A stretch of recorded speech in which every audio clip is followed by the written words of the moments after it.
Dr. Emily Boevers. I'm an obstetrician gynecologist.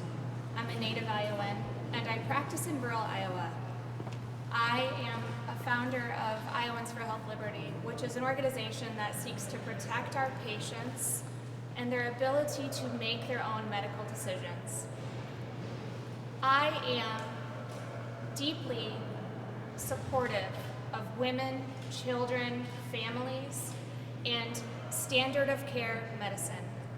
I have trained in medicine for over a decade and been practicing with women as an obstetrician gynecologist for years.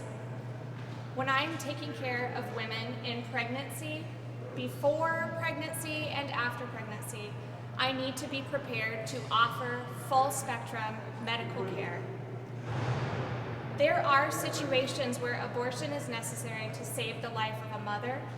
There are situations where abortion is the best choice for a woman, for her family, and for her circumstances. Iowa can work hard to protect women, children, and families through a variety of legislative actions, but government interference in people's personal medical decisions, government intrusion into the exam room to limit medical options for patients, and tie the hands of medical providers to not be able to offer life-saving treatments or life-changing options for patients is an unacceptable intrusion. Our patients will suffer.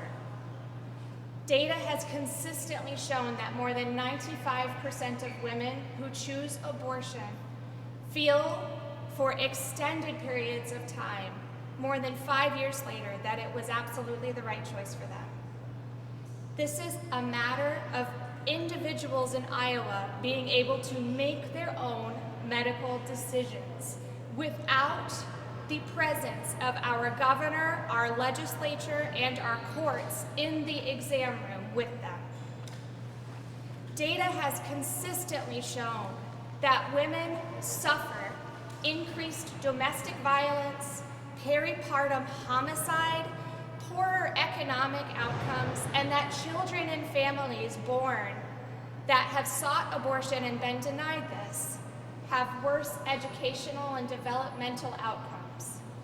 We know that there are many ways to decrease the number of abortions happening, but abortion bans do not do that. They put the lives of women and the wellness of families in jeopardy. I'm deeply disappointed that today Iowa will become one of the most restrictive states in the nation with a 6-week abortion ban. And I can guarantee that we will see negative effects for women and families moving forward. As an obstetrician gynecologist practicing in rural Iowa and going to work every day to take the best care of my patients, I'm disappointed to know that I will not be able to offer them standard of care medicine when they seek it.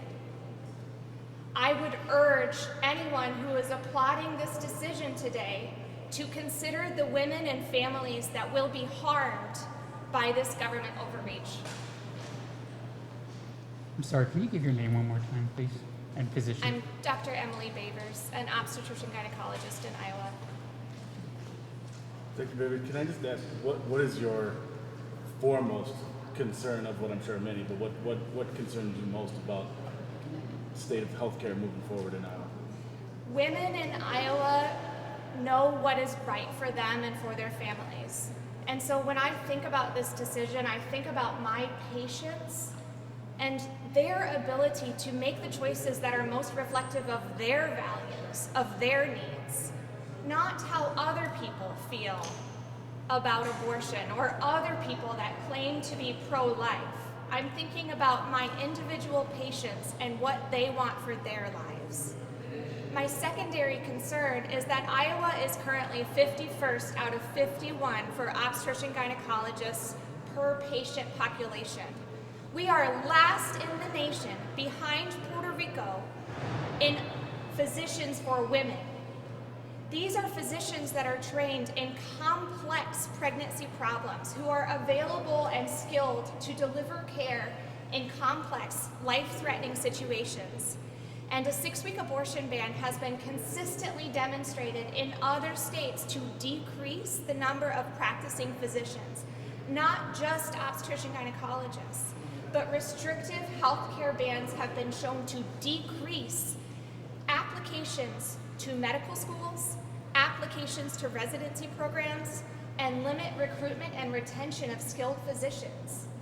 So in addition to harming our patients and diminishing their autonomy and their ability to make their own healthcare decisions, we are handicapping our ability as healthcare providers to recruit peers to help us take care of the people in Iowa. We are limiting the number of young people who want to continue their education here and the number of skilled, educated physicians who want to practice here. This will impact not just women, but families and communities.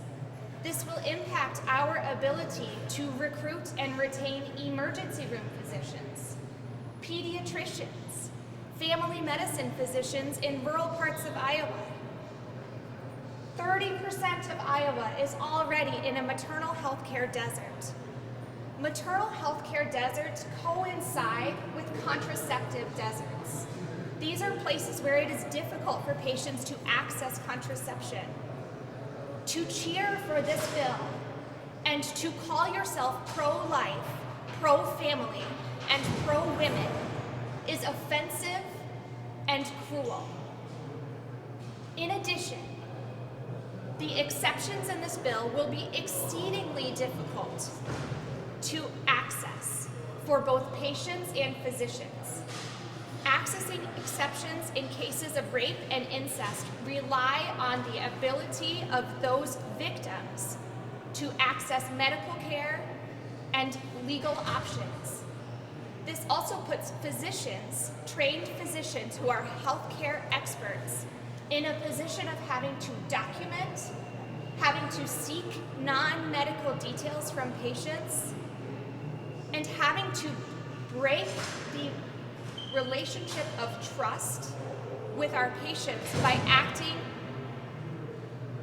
as legal interpreters of the law and as enforcers of a criminal ban. It really is going to break the trust between patient and physician in Iowa to be able to access those exceptions. Furthermore, there are a number of extremely dangerous conditions that can occur in the second trimester, in the third trimester, where we may have a non-viable fetus, and we may have a severe threat to women's lives. It's important for women and families, for partners, for existing children and families to be able to make the decisions that best reflect their ability to live their fullest quality of life. There is no one that wants to see more abortions happening in Iowa.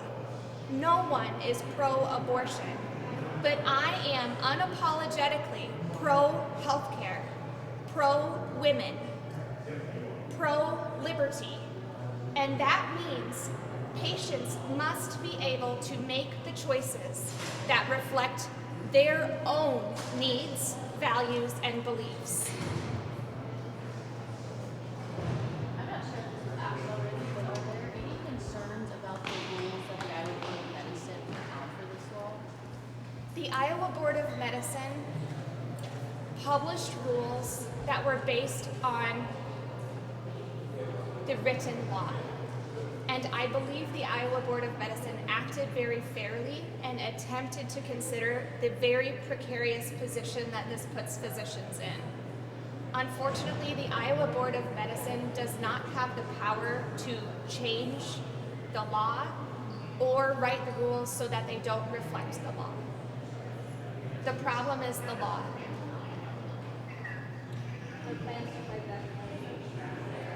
As a physician, I will take the very best care of my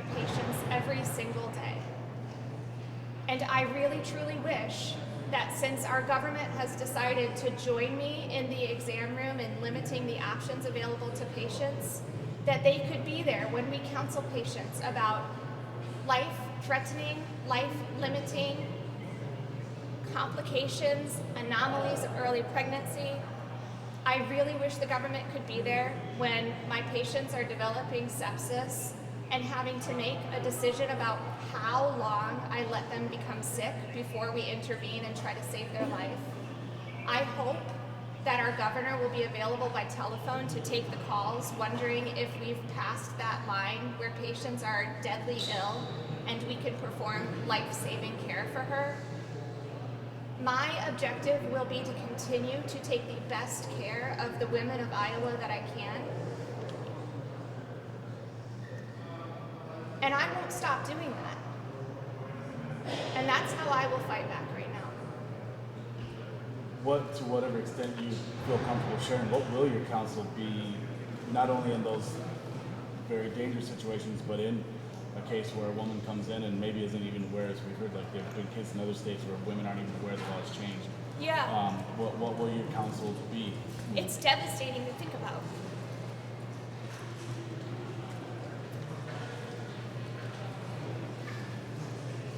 It's devastating to think about when women come and they are experiencing life-threatening, life-changing complications of pregnancy. What they want are the options in front of them.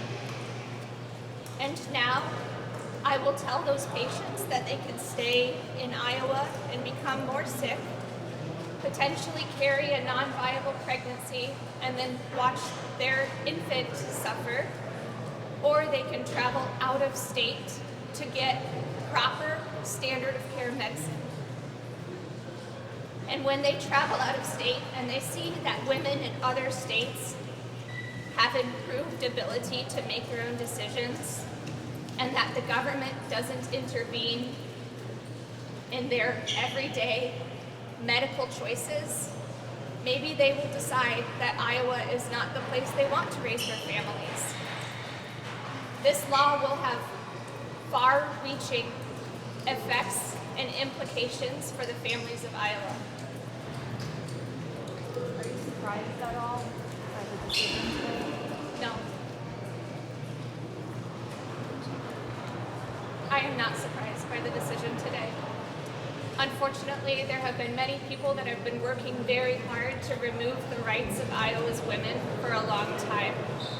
And I regret that as their physician, I will have to adhere to this poor law, and I will have my hands tied in my ability to take the best care of Iowans.